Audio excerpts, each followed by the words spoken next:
I had never expected the day my stepdaughter turned 15 to be the day I felt the sting of betrayal so sharply. I had spent years trying to be a good father figure, trying to bridge the gap that biology had left me, trying to earn trust and respect in a family that wasn't entirely mine. I cooked her favorite meals, helped with homework, celebrated birthdays, and stayed up late when she had nightmares. I thought love and effort could fill the cracks that life had carved. But that afternoon proved me wrong. It was a Friday, and I had just come home from work, exhausted but eager to spend the evening with the family.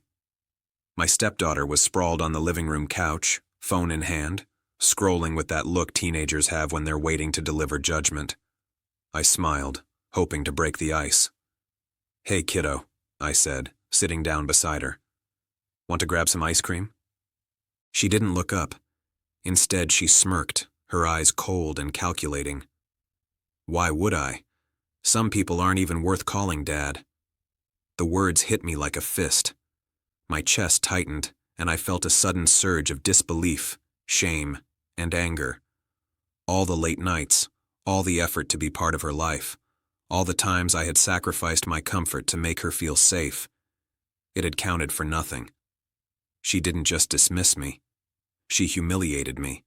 Right there, in our home. I didn't react immediately. I didn't yell. I didn't demand respect. I remembered Grandma's voice in my head from years ago. Revenge isn't in the moment. Revenge is patience, preparation, and letting the truth show. So, I stayed calm. I left the room, walked to my study, and closed the door. I needed a plan, not an outburst. I had spent years cultivating a quiet strength, a reputation among my family and friends that went unnoticed by my stepdaughter. Now, it was time to let that reputation speak. I started small. I documented everything I had done for her and her mother over the years. Photos of school projects I had helped with, screenshots of texts where I had offered guidance and support, evidence of birthdays celebrated, trips planned, and emergencies handled. Every sacrifice, every thoughtful gesture, every instance where I had gone above and beyond was cataloged meticulously. Then came the next step. I reached out to her mother, my wife, not to argue, but to establish boundaries. I explained calmly that my role as a stepfather deserved basic respect and that mocking me was unacceptable. She nodded but said nothing to my stepdaughter, who had already internalized the belief that she could speak without consequence. I waited, and I observed. The opportunity arrived a week later. My stepdaughter had invited friends over for a small gathering, one of those casual teen parties that always descended into chaos. I allowed her space, but I subtly prepared a small lesson. During the evening, I arrived to check in quietly. My stepdaughter, seeing me, attempted to resume her mocking tone in front of her friends. "Some people aren't worth calling Dad," she sneered again. But this time, I didn't react with anger. I simply smiled and excused myself to the living room, where her mother's friends had gathered for a casual discussion. I started sharing stories, not to humiliate her, but to illuminate the truth. "Did you know," I said casually, "that he spent the entire weekend helping with the science fair project when everyone else had left town? Or that he has covered for her when she's been sick, taking time off work to make sure she's okay?" The friends listened, some nodding, others exchanging glances. I continued gently, recounting the moments where I had quietly supported my stepdaughter and her mother, moments she had chosen to ignore. I talked about the late-night drives to practices, the birthdays celebrated, and the times I had gone without sleep to make sure everything ran smoothly. By the time the party wound down, the whispers had begun. Friends were talking to her, subtly questioning her words, gently suggesting that perhaps she hadn't considered the effort I had put in. Her smirk faded. She glanced at me, unsure, realizing that the respect she had assumed she could disregard had quietly accumulated elsewhere. Weeks passed, and the pattern continued. I didn't confront her directly anymore. I continued to be consistent, present, and dependable. Slowly, the narrative shifted. Mutual friends began to express admiration, commenting on my patience and commitment. Teachers and neighbors who had seen my dedication started acknowledging it in subtle ways. And every time my stepdaughter tried to dismiss me, she encountered the reality of my efforts reflected in the world around her. Then came the turning point.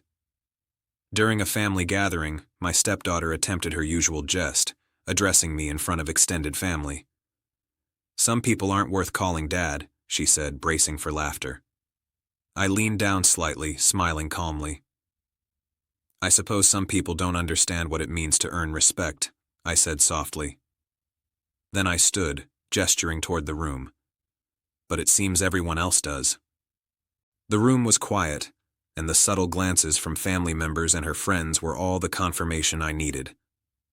She sat down, flushed and silenced, realizing that her attempts at mockery no longer held power. The very people she had sought to impress had already seen the truth. I was a committed, loving, and invaluable presence in her life. Over the next year, our relationship slowly transformed. She began to see me not as an obstacle or a figure of ridicule, but as someone worthy of respect and trust. It wasn't instant. It wasn't dramatic. There were small moments. A thank you here, a question there, a request for guidance instead of derision. But the power dynamic had shifted. The mocking teenager had begun to recognize the stepfather she had once dismissed. I never sought revenge in anger or humiliation. I never raised my voice, never shouted, never demanded apology. Instead, I let time, consistency, and quiet proof of dedication do what sarcasm and cruelty could not. And in the end, it wasn't about making her suffer.